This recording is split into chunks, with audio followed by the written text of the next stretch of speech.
So as you can see there on the left, there's actually a it's showing you what moves you're using. Like if you've ever played like a fighting game and you go into the practice arena, it'll, like if you press punch punch, it'll show punch punch. So that's kind of the same thing right here, except you can actually see what moves you can do in the future.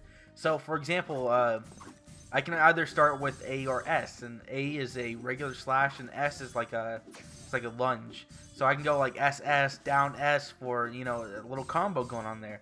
So you just kind of follow that path. Granted, you only have like half a second or less to actually complete your next action, so it's a little bit difficult. But once you get used in the game, you kind of get used to the common combos like SSS down S is a really good one, and then you juggle in the air for a while, or I think like AAS is another good one.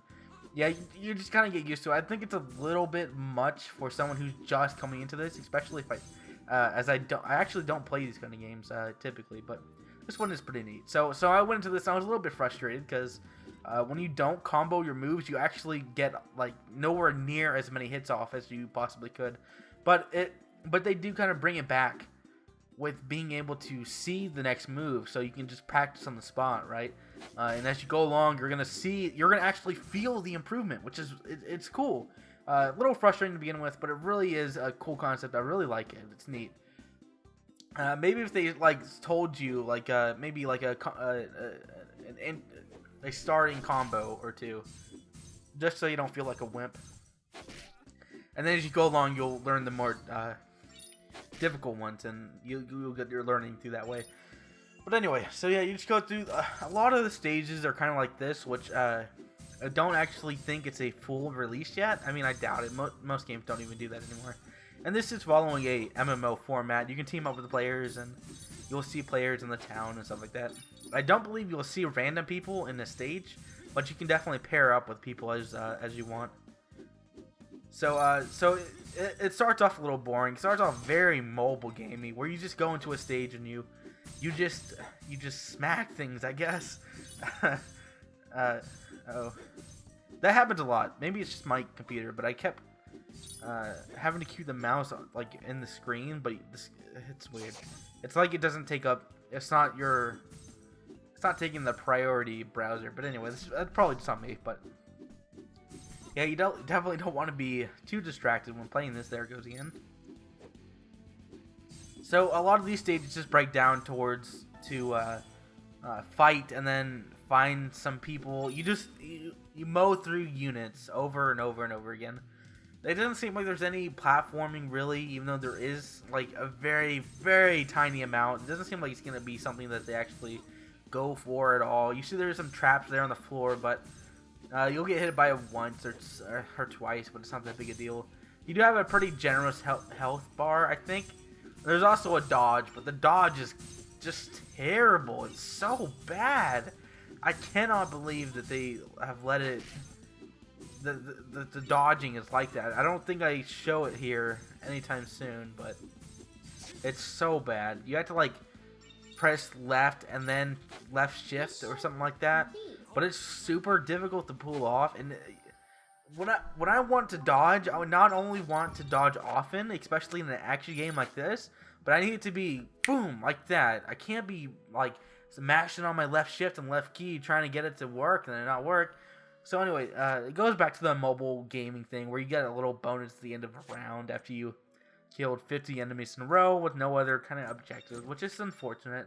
I'm really hoping that's just a symptom of either of these early levels, but I've seen it in every early level I've played, or just a symptom of the game being relatively new, which is certainly possible.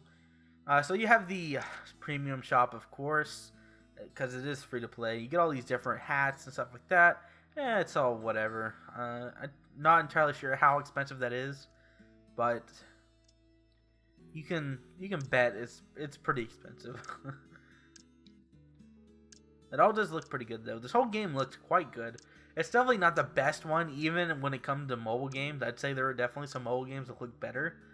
But it doesn't do too bad of a job. I think they could really do with